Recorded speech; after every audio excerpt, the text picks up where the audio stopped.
Hello everyone, this is Frank DiMora from the End Times Research Ministry.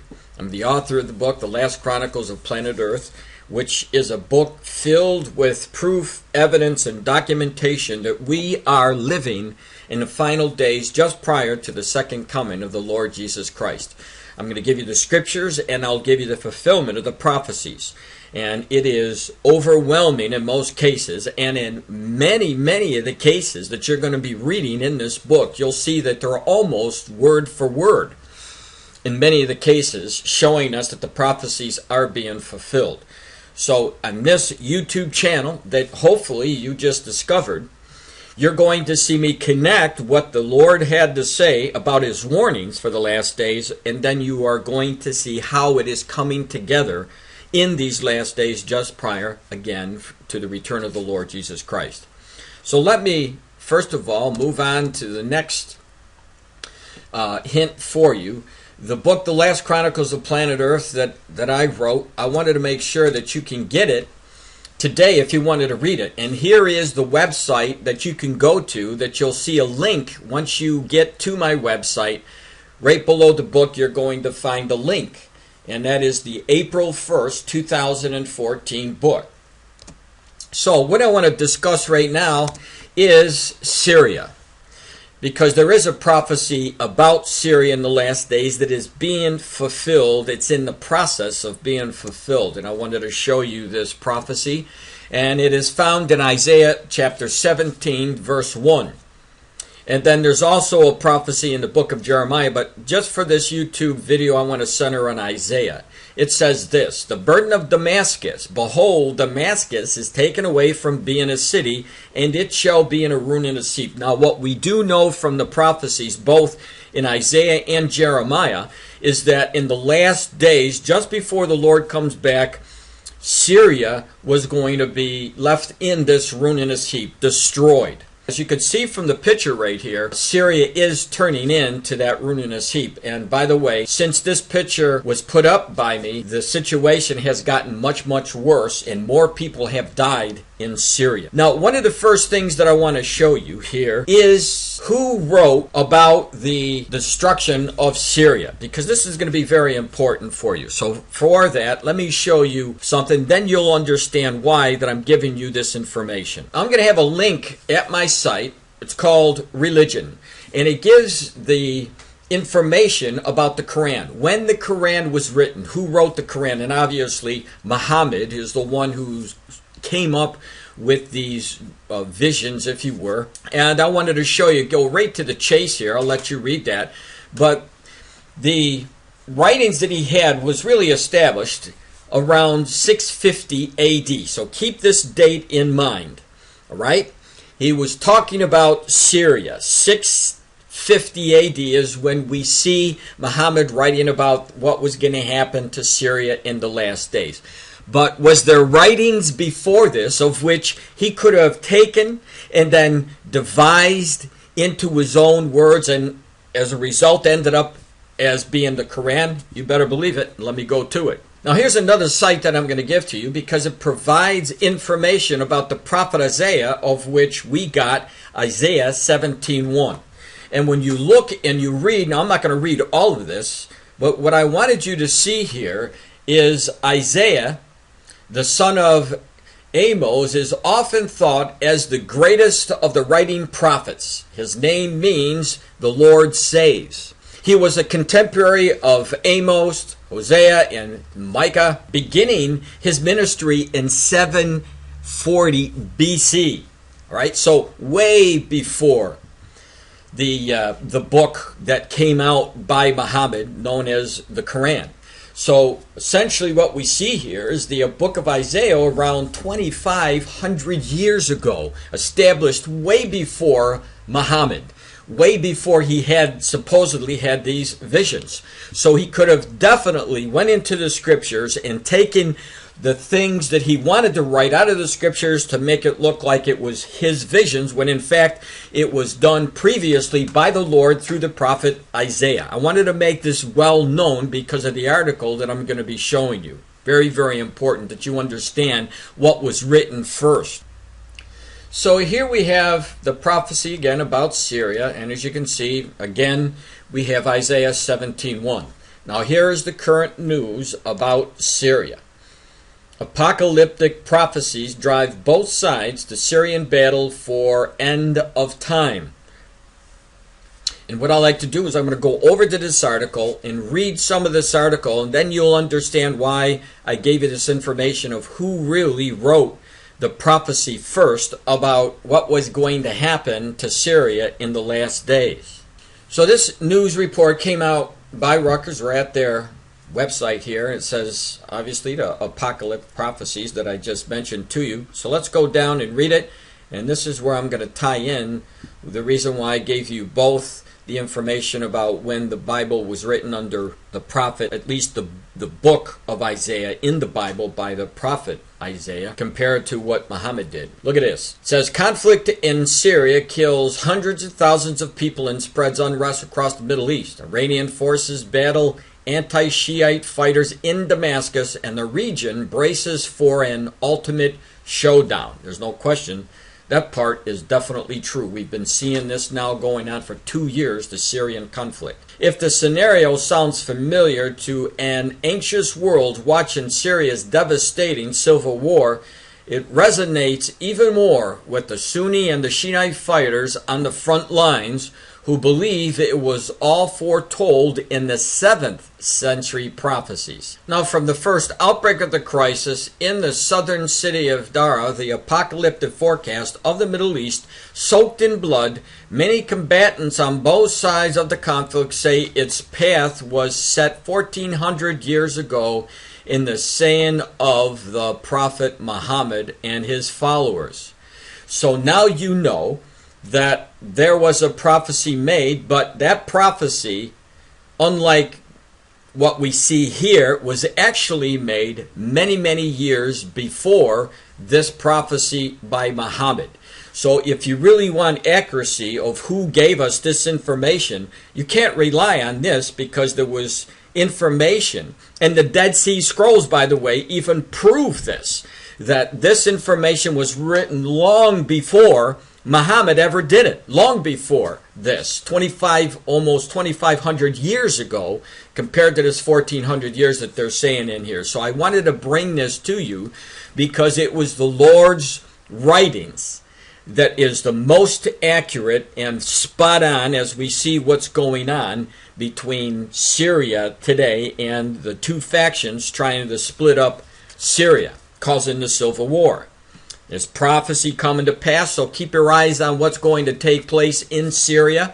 We know that there's definitely apocalyptic prophecy, and that prophecy was told to us by our Lord and our God from the Old Testament.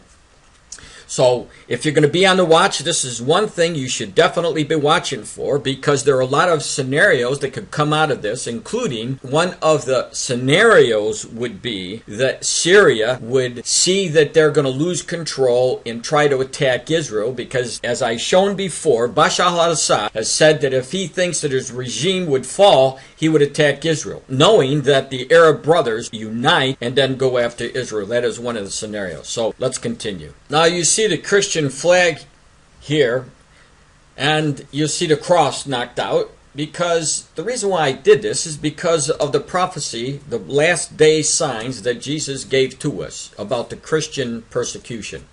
So let me read it. It says Matthew 24 verse 9, this is where it's found in the New Testament.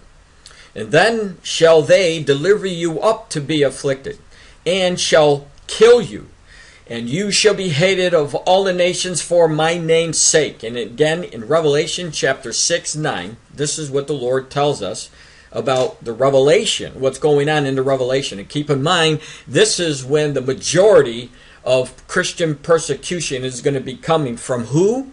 You should know this. It's going to be coming from the Antichrist, who's going to try to eliminate the Jewish people, annihilate anyone who believes in Jesus Christ. He's going to be going after first the Christians and the Jews. And then we know that when the Antichrist breaks his a covenant that he's going to sign or confirm with many, as we see in Daniel 9:27. Not only is he going to go after the Christians, but he's going to go after anyone around the world. I don't care if you're Muslim, Buddhist, Hindu, whatever you are, Jehovah's Witness, I don't care. He is going to go after you and force, at least attempt to force you to bow down, take his mark, which we know from Revelation chapter 13, he's going to put on the right hand, or in the right hand, or in the forehead. So Christian persecution. So let me just give you a little bit of a taste what's going on, and you can get a lot more information by doing a Google search today about Christian persecution. There's tons of information, but I just want to give you what I found today. Now, if you haven't been following the news, and if you don't know anything about Bible prophecy, you also know that in the book of Isaiah, Isaiah talks about the Egyptians fighting against themselves, which they have been doing. Now they deposed Muhammad Morsi, and they have General Sisi, who is now going to run for president. And we know that the Civil War right now is really dampened a little bit, but there are protests because a lot of the Egyptians who knew Morsi and the Muslim Brotherhood that he stood for, they want him put back into power. And we know from the prophecy of the book of Isaiah that a cruel Lord is going to come. So as I mentioned yesterday, I believe that there is the possibility, and we should keep watching what's going on in Egypt, that there will be another uprising when Sisi gets elected. And this could lead the administration, his administration, if he gets elected, which I believe that he will, to force his rule, as we see in Isaiah. So something else to look for. But in the meantime, there's a lot of persecution going on in Egypt against the Christians. And this is one of the articles that came out yesterday, April the 1st. Egyptian Islamists murder young Christian after dragging her from a car. It says eyewitnesses have given a harrowing account of the murder of Cairo of a young Coptic Christian woman hauled out of her car and beaten and stabbed to death by a Muslim mob, apparently targeted because of the cross hanging from her rear view mirror. It doesn't take much for some extremist, if you will, the Muslim extremist in these areas, to go after anyone who looks or says anything about Christianity. In this case, it was just, as you can see here, a cross hanging from the rear view mirror. And we're seeing more and more of these incidents going down, not only in Egypt, but in the Middle East. So the persecution is spreading. And as we get closer to the Revelation, it's going to get a lot worse. But this is just one example of how the church is under attack. All right, so let's move on now. This is going to be the section that I've been warning about for years, about watching what was going to happen on the Temple Mount. Because we know from the writings that Jesus talked about, and in the Old Testament, there was going to be a third temple that was going to be built on the Temple Mount. Now, if you don't know anything about Scripture, I want to give it to you first. You'll see what I'm talking about here. I already mentioned Daniel 9:27, but I'm going to read it anyway for the benefit of those people who don't know much about the Bible. But these Scriptures are in reference to the building of the next temple, which would be the third Jewish temple on the Temple Mount area, which would cause havoc. Now look at this. I'm going to start right here in Daniel 9:27. And it says this: "And he shall confirm the covenant with many for 1 week." And this is a period of 7 years. "And in the midst of the week he shall cause the sacrifice and oblation to cease." In other words, exactly 1,260 days from the time that the Antichrist, this man of sin, confirms a covenant, he's going to break it. So that's exactly 3.5 years into the 7-year covenant that he's going to confirm. Then moving on right to here, it says, "And for the overspreading of abomination he make it desolate, even until the consummation, and that determined shall be poured out upon the desolate." So this was Daniel 9:27. Now I want you to take a look at what Jesus says, referring to the prophet Daniel. We'll start right here. "When ye therefore shall see the abomination of desolation spoken by Daniel the prophet," so he tells you exactly what he's talking about. He refers right to Daniel 9:27.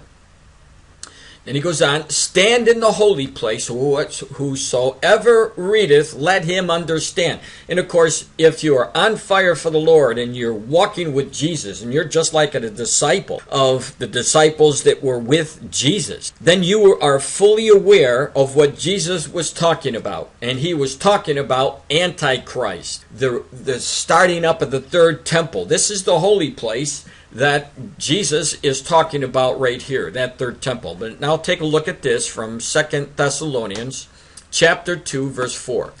Start right here.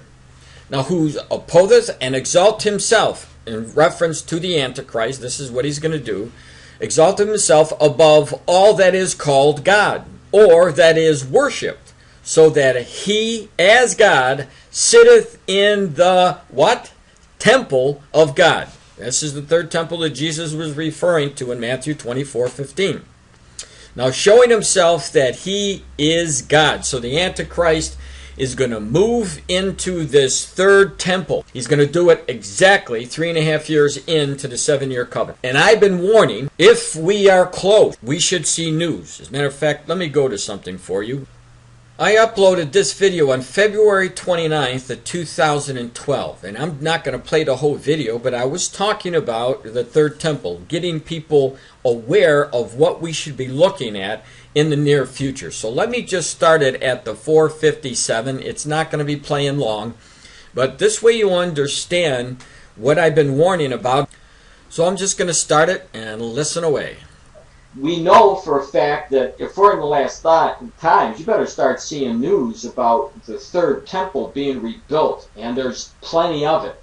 And this is what this news is all about today. All right, so all I essentially wanted to show you is that I told you back in 2012 that you were going to see this kind of news. Is it happened? You better believe it.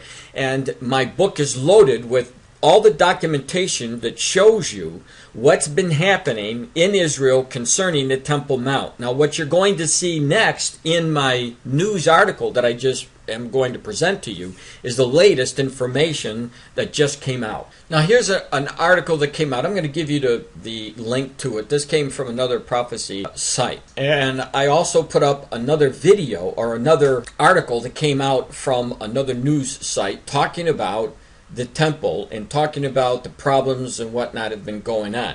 But what I wanted to show you down here in this article, and as I said, I'm going to provide the link. It says, in the meantime, would the building of the Jewish synagogue on the Temple Mount and the reestablishment of the right of the Jews to pray there actually be a stepping stone to building some tolerance and mutual respect between the Jews and Arabs? Very good question. However, reluctantly, both parties approached this possibility and attribute change would be necessary in preparation for the much bigger agreement that ultimately makes room for the construction of a third temple. Now, as I said, some of this information will be on the regular news source. Now, it goes on to say, some speculate the current peace process may lead to an agreement that would permit for the rebuilding of the temple. And of course, I disagree there because I believe that there isn't going to be any formulation of an agreement that will give peace in the Middle East. Not now, because we know that 1 Thessalonians chapter 5, verse 3 talks about the sudden destruction that's going to come while they're calling for peace and safety. Now, Daniel 9:27 does talk about confirming a covenant, but that covenant will not be confirmed until, I believe, after the Ezekiel war, which will come after the Psalm 83 war.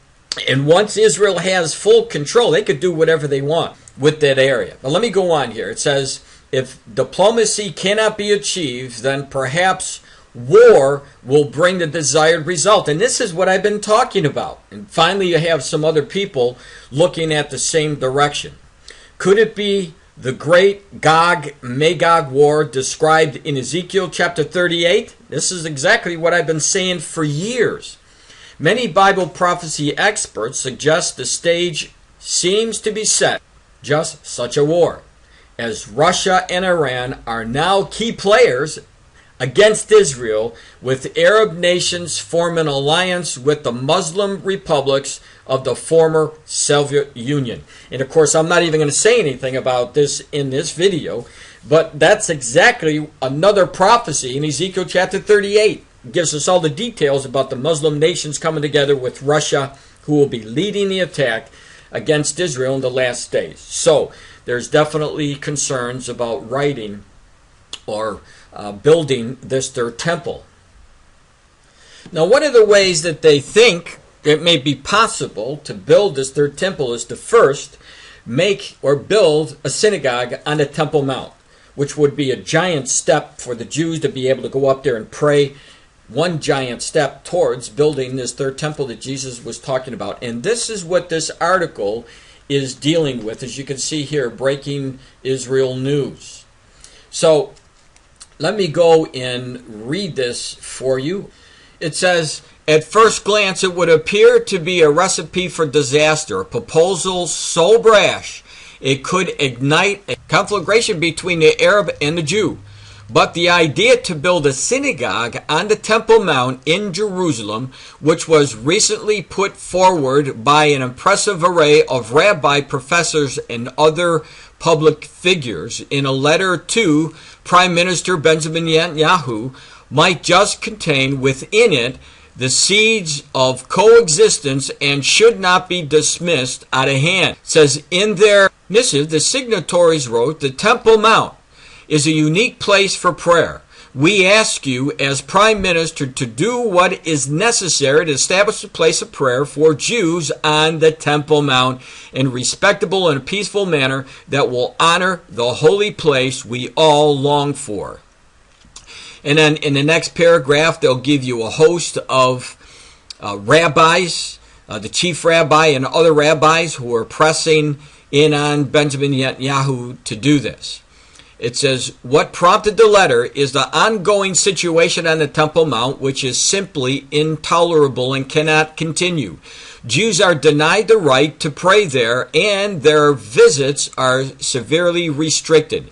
Jewish visitors are often shadowed by members of the Muslim West, and who, despite claiming to venerate the site, nonetheless hurl curses, insults, and occasional stones at them. And the Israeli police bar Jews from bringing Bibles or prayer books onto the mount, and have been known to instruct them not to move their lips because it could be construed as an act of silent prayer. So there's a lot of issues on and relating to the Temple Mount. But I can assure you this, and I've been showing you, if you read my book, you'll see that many of the new members of the Israeli Knesset are now pushing to rebuild the third temple. Not just a synagogue, but to actually rebuild the third temple. So the information that we're getting now about the Temple Mount and possible synagogue, let me just tell you, it is a stepping stone to the prophecy that Jesus gave to us. The fulfillment of what we are going to see about the third temple. Count on it. So this is what I want to say here at this point. If you're an unbeliever, take a picture of this Temple Mount that I've shown you on my video today and just file it away. Because in the very near future, you're going to see a lot of news about building this third temple. I promise you this, because it is written by the Lord. It was spoken to us by Jesus Christ, and you will see it take place. And when you see it take place, remember who told you. It wasn't Frank DiMora. I'm just pointing out who said it. It was Jesus Christ. And when you hear it and you see it, it would be a good time for you to fall down on your knees and give praise and honor and receive Jesus Christ as your Messiah. Now, the only bad part about that is, if you see the Temple Mount being built, there's always the possibility that the Antichrist is already here, because he may give the authority and allow the Jews to build this temple. It may be part of this covenant that we see that will be confirmed from Daniel 9:27. So if you want to wait until you see the Temple Mount, I would say don't wait, do it now. Get on your knees and ask Jesus to forgive you. because you definitely do not want to be confronted by the Antichrist. If you think life is hard now, you haven't seen anything under the reign of the Antichrist. So I'm going to move on now to another prophecy. And in this prophecy, we see this in 2 Thessalonians chapter 2, verse 9.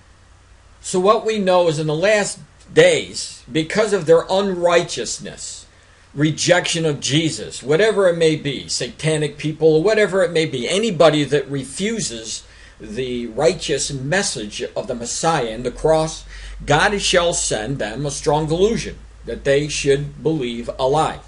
Now, as I said, we are definitely in the last day, so you should be aware of this, because you don't want to be taken by surprise, and you don't want to be hit with the strong delusion that would be a lie. You want to understand what Christ is saying here to protect yourself against this. And so let me move on to Matthew 24:24. Listen to this. For there shall arise false Christ and false prophets, and shall show great signs and wonders, insomuch that if it were possible, they shall deceive the very elect. So we have two scriptures talking in reference about the same thing. But I believe I want to center on 2 Thessalonians 2:9, this deception. What could it be? Is it possible that these, we've been hearing all this information about UFOs and intelligent life out there, and this could be part of a strong delusion? I'm not saying for sure. I'm saying it is possible. And this is one of the reasons why I say that it is possible. Let me show you. Now what I'm going to do is present the latest news that came out. And the headline to this article that I'm going to show you is Vatican astronomers ramp up their search for brother extraterrestrial. That's right. The Catholic Church is in the midst of searching the galaxies for this extraterrestrial life. This could be very, very dangerous as part of a delusion that if it were possible to come and show falsely that there is a being who has come to earth, and this being has the answers. Could it be that this is how the Antichrist may be forced on the scene in that strong delusion? I'm saying that it is a possibility. Let's go over to the article. So this article came out on March 26th of 2014. You'll see a picture of in Rome there, the Vatican. It says this. Why in the world is the Vatican searching for extraterrestrial life? Does the Catholic hierarchy know something about alien life that the rest of us do not? And why is the largest religious organization on the planet spending so much time and energy looking for brother extraterrestrial?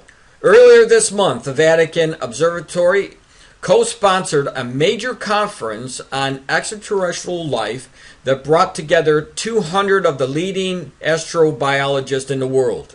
Now, one of the organizers stated that one of the goals of the conference was to figure out how we can find life among the stars within the next 2 decades. And certainly, it would be unusual for a group of astronomers and astrobiologists to get together to discuss such things. But why is the Vatican seemingly obsessed with this stuff? As you will see below, there are some high-profile Vatican astronomers that seem quite confident that something is out there. In fact, one has stated that once it is revealed, everything we think we know may have to be thrown out. So this is indication of a possible deception. Because when you read the text, especially in Revelation chapter 17, if you haven't read that, you better go read it. Because Revelation chapter 17 talks about the harlot, the woman, the 7 hills. And this woman is the false church. And where is it? It's in Rome. And it also talks about the colors of the Pope, the purple and the scarlet, the precious stones and the pearls, which is worn by the Pope, and the golden cup that is used by the Pope and the priest during the Mass. All of this is relation to the Catholic Church and the Pope in the Vatican. So when they're talking about, changing the course of life as we know it, through here, everything we know is going to be thrown out, you just get a twinge in your heart saying, is this possible? The deception that the Lord was talking about, the false church hooking up with the Antichrist in the last days? Very, very possible. Let's move on. It says, normally a conference that brings together several hundred scientists is not going to make headline news. What makes this one different is the involvement of the Vatican. The following is how this conference was described on NASA website. So I'm going to let you go and read the rest of it. It's very interesting. But the thing that I wanted to present to you is the fact that the Lord did tell us that there would be a strong delusion that would be coming. And the Catholic Church, under the Pope, has a strong influence worldwide. And they're into the stars and talking about some event that they believe is going to change what people think. So, something for you to think. So, let's move on. Here's an article that just came out. It says, 3,800-year-old biblical fortress discovered in the city of David. Now, at a time when Israel is being looked at as an aggressor, at a time where Israel is starting to see themselves as alone in the world, which again is going to fulfill Bible prophecy, we see the fulfillment of the Bible in these discoveries, because the new discoveries show us that in fact we have proof, physical proof, about the city of David, which means that David was actually there, and the Bible that was written so many years ago is definitely accurate, and we see by signs in the earth, discoveries from long ago, they're showing up more and more. As we approach the last days, we're seeing more discoveries, and you can do a Google if you want about Israel's new discoveries showing biblical artifacts and whatnot. But let me go over to this article for you. Here we are at the site. There is a video there that I want to play for you. Take a look.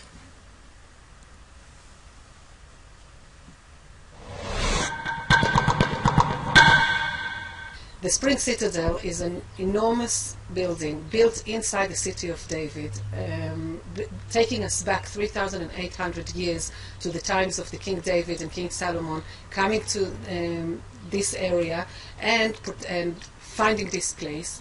The Spring Citadel was basically built in order to save and protect the water of the city from the enemy that is coming to conquer the city, and protecting the people going down to the spring to take the water up back to the city. The uniqueness of this site is that we have the water source of the ancient city of Jerusalem here, and around the water source, in order to protect it, massive fortifications were built already 3,800 years ago in the time of the Canaanites, and later on reused during the time of the Judean monarchy in order to protect the water source in times of war and siege.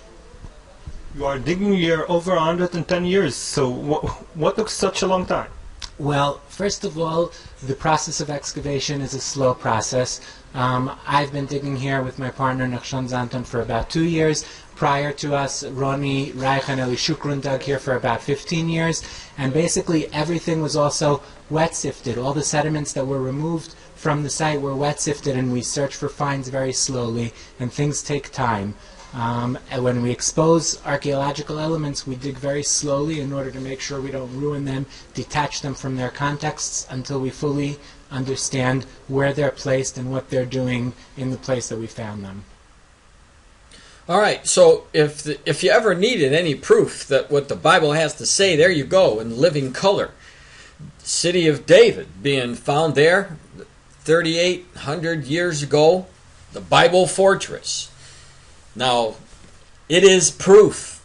What God had wrote about the Bible and what he wrote about King David, it is there. You could see the artifacts right there. So I just wanted to point that out to you. And let me go on and make the connection here about the city of David and how it's connected with prophecy. Now, I did mention Zechariah 12:3. And here is the Temple Mount, which I already covered. This is the area here where the Muslims and Israel are pulling back and forth. This is where the third temple is going to be. And of course, this area has been in a lot of the news lately because Israel is doing, as you can see from the article that I just showed you about the fortified city of King David 3,800 years ago, Israel is doing a lot of digging, and the Muslims don't want them to do digging there anymore because what they're saying here is that they're digging and it may collapse the Dome of the Rock in this area over here, and they believe, the Muslims are saying that they're doing this on purpose so that they can rebuild their third temple. So discovery like the city of David or the fortified city there 3,800 years ago, it really ties into what's going on a main issue on the Temple Mount. But take a look at Zechariah 12:3. As long as I'm here, it says this, "And in that day will I make Jerusalem a burdensome stone for all people, and all that burden themselves with it shall be cut in pieces, though all the people of the earth be gathered together against it." And I've been showing you article after article how Israel is being left alone, how recently we just found out Israel said that we're going to, if we have to, we're going to attack Iran. We can't rely on anyone, including the United States. It's just more indications that they know they're alone. They know that they're being isolated. They know that they're being called out, if you will, and attacked as a Jewish nation. So let me show you some of the events that are going on that just came out in the news today to show you the isolation of Israel is in fact taking place. Now here again is the news, and you're going to see the headline here, New York City attacks on Jews triples in 2013, Anti-Defamation League says. Let's go over to the article. So this article came out yesterday. And let me just get it up here for you. It says, the number of Jews who were assaulted in New York City last year more than tripled, and 7 were victims of vicious knockout game attacks. But the Anti-Defamation League, which tailored 22 assaults in 2013 compared with 6 the year before, was at a loss to explain the sudden jump. The rise in the number of physical attacks on the Jews came as an overall number of anti-Semitic incidents. Everything from hateful graffiti to vandalism and harassment fell last year in New York and across the country. But let me give you another sign of people coming against Israel, coming against the Jews, and this is even a more pronounced set of documents, if you will, to prove what the Lord showed us about Zechariah 12:3 is actually coming to pass. This next article that I'm going to give to you, the headline is this: the UN bias against Israel continues. Here we are at Balfour Post, and it says this. All right, so I'm going to highlight it so that you'll be able to see it a lot better.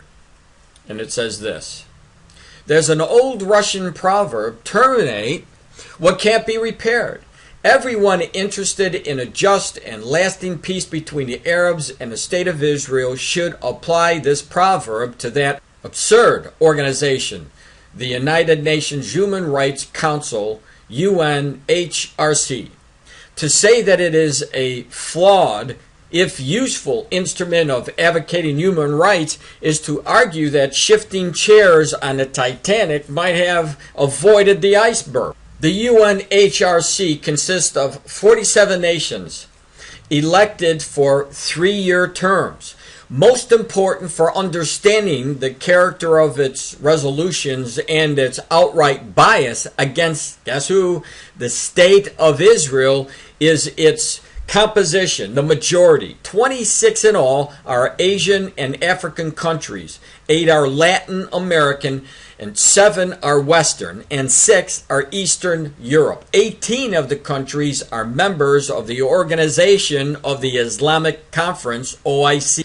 Now, among the present members in 2014 of this human rights body are countries that are not exactly heralded for their devotion to human rights, equal rights for women, or tolerance of Christianity, such as Cuba, Saudi Arabia, Kuwait, Pakistan, United Arab Emirates, and Russia. Until recently, other non-freedom-loving countries such as Libya were members, and Syria might have joined until even the UNHRC became conscious of the 130,000 deaths in the brutal civil war in that country, of which I've already covered. The bias and bigotry exhibited by the UNHRC has been apparent since the establishment in 2006, when it replaced the Equality-Based Human Rights Commission. Its creation was based on lofty and noteworthy set. It was to be responsible for promoting universal respect for all human rights and fundamental freedoms for all, without distinction of any kind and in a fair and equal manner. Its mission was supposed to be applicable to all 192 countries in the world. Now, sad to say, the lofty ideal has not been implemented. Instead, the UNHRC has disproportionately concentrated its energies and financial resources on only one country, and alleged violations of human rights committed by the State of Israel. All right, now get this. The figures are clear. Between 2006 and 2013, Israel was condemned in 45 of the general resolutions, almost as many as the other 192 countries together. And next on the list was Myanmar with 10 resolutions against it. Israel was also condemned in 46% of the resolutions devoted to specific countries. Of the 12 emergency special sessions 2006 through 2009 relating to specific country situations, 6 were on Israel. All these resolutions were initiated by, guess who? The Arab states. Now I ask you, even before I go on any further, can you not see what is happening in the world? How God told us all of the nations would be coming against Israel in the last days? And this isn't the only information about the bias of the UN to Israel. When I give my live presentations, I show you videos that were made giving all the statistics about how the UN is coming against specifically the nation of Israel. The financial figures are equally instructive. In the year 2013, the financial amount of the UNHRC spent on Middle East countries showed the bias. It spent $360 million on Jordan, $362 million on Lebanon, $316 million on Syria, $293 million on Iraq, and $3 million on Israel. If that doesn't show an off balance, I don't know what does. But here's the bottom line. What the Lord told us is coming to pass. There is no question in my mind, if you have seen all the documentation that I've seen, not just in this particular article, but all of the articles that I've been following over the years, there's no question Zechariah 12:3 is well on its way and is being advanced almost monthly now. And I can assure you this, in the near future, as the peace process breaks down, and we see war looming again between the Arabs and Israel, if Israel attacks, and Israel obviously is going to win the war, we know that from Psalm 83, that when Israel wins, mark my words and send up the red flag, the world, you'll see a harsh reality of the world coming against Israel and the reactions against what Israel does to the Arab nations. It is coming. Get ready for it. The Lord showed us, and I'm praying that you would believe what the Lord has shown us. Now I want to move on again. I want to give you some scriptures, and I'm going to tie it in. Some of the warnings from the Word of the Lord, warnings from Jesus Christ in 1 John 2:18. Dear children, this is the last hour, and as you have heard that the Antichrist is coming, even now, many antichrists have come. This is how we know it is the last hour. Now we know from all of the prophecies that are coming to pass, we are definitely in the last hour. Never before has one single generation seen everything happen at once like Jesus showed to us in Matthew chapter 24. Now moving on in 1 John chapter 2 verse 22, who is the liar? It is whoever denies that Jesus is the Christ. Such a person is the Antichrist, denying the Father and the Son. In 2 John chapter 1 verse 7. I say this because many deceivers who do not acknowledge Jesus Christ as coming in the flesh have gone out in the world. Any such person is a deceiver and the Antichrist. Now, as growing up, looking at my past, if somebody back 35 to 40 years ago would told me that there was going to be a satanic church and Satan, talk about Satan would become common, it would be plastered over the internet, which nobody ever had back then, I would have thought there's no way. People are not that crazy. But things have changed, and one of the reasons why they have changed is because, just like we read in 1 John chapter 2 verse 18, we know that this is the last hour, just before the return of the Lord Jesus Christ, when the Antichrist spirit is come and it's infesting people around the world. And let me just give you a prime example of this. And here's the news that I wanted to present to you. The headline, Starbucks barista accused of drawing satanic symbols in the coffee foam. Now this article came out with CBS News in Houston. You can see it here. There's the headline that I just showed to you. And take a look. You'll see the pentagram, which is a satanic symbol, 666. I mentioned the Antichrist mark from Revelation chapters 13, and where Jesus tells us that the Antichrist is going to force people to take the mark of the Antichrist in the right hand or in the forehead. And so take a look at this article, because who would have thought that you would see things like this where satanic symbols are becoming common? And if you don't believe it, just go and Google the music, satanic music, and you will see what I'm talking about. It's all over the place. It says that sometimes the pleasure of morning cappuccino is enhanced when the barista draws a pretty picture in the foam. But a Baton Rouge woman was shocked when she got her beverages at the Starbucks in a mall in Louisiana. Megan Pinnon accused the barista of drawing a 5-pointed star in one drink and a number 666 in the other. Now the pentagram, when oriented with the point facing downwards, is often used as a symbol by devil worshippers. The number 666 is associated with Satan in the book of Revelation. It says that Pinun took the photo of the drinks and posted them to the Starbucks Facebook page. Now the company immediately responded, reports the advertiser. We reached out to her, the social media, and apologized, said Starbucks social media team spokesman Tom Kern. We're taking the complaint seriously. We're not sure who served her or what kind of beverage it was, like it really matters. It looks kind of a caramelish in photos. I can't even believe I wrote that. I unfortunately can't give the young man's name who served it, because I was so appalled that I could not bring myself to look at him, Opinion wrote in the post. I am in no way judging his beliefs or dismeriting his beautiful artwork. I am, however, judging his lack of professionalism and respect for others.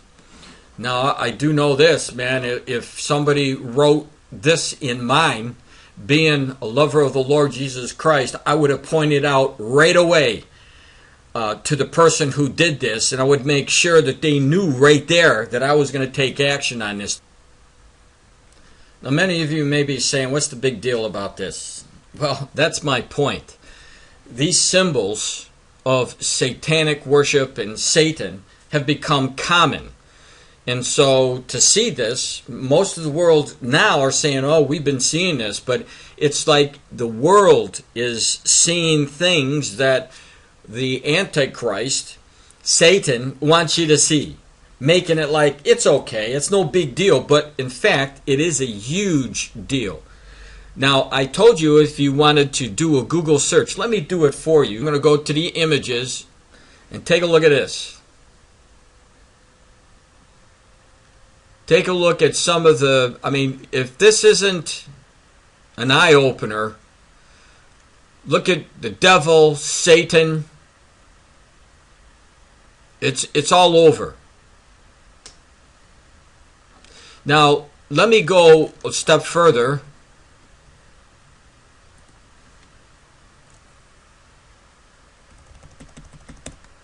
That was Satanic movies. Now I'm going to put in Satanic songs.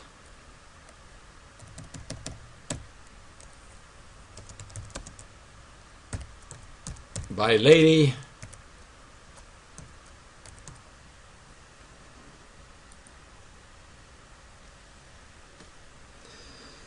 As I said, take a look at what she has here.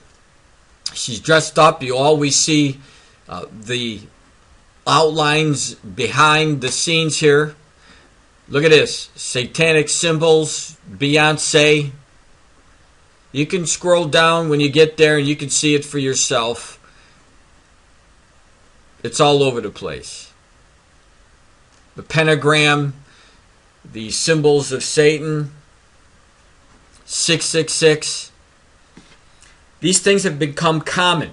And the bad part about it is our kids are listening to this music, maybe unaware that they're being infested with these Antichrist messages. But it's reality in the world we live in. And it's the sign of Antichrist presence in the world. The satanic presence in the world. Part of the warning that Jesus gave to us. Look, there's the pentagram.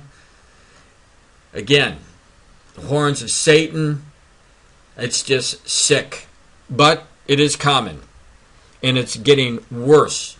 Now I can tell you this, during the tribulation period, if you think this is bad now, it's going to get a lot worse. Here's the all-seeing eye, which is associated with the New World Order. So that's the news for today. And I'm praying that, again, you'll take advantage of my free book. Go to my website. And when you get there, if you've never been there before, it's very easy to watch any of the videos and read any of the posts that I put up. You'll see the front page just like this. You click on this. You don't even have to go to another link. When it loads, it's automatically going to load for you. All you have to do is scroll right down, and the article, the news for that day will be there. So if you hit April 1st, which was yesterday, just stay there for a second and scroll down. You don't have to go to another page. I want to thank everyone for coming to my YouTube channel today, and I'm praying that the words that I've given you today would encourage you to come to the Lord Jesus Christ, because we're running out of time. The Lord loves all the people. He doesn't want anybody to perish, but everybody has their own choice to make. And I'm praying that what I do here for Christ will help you make the decision, the right decision, for Jesus. This is Frank DiMora from the End Times Research Ministry.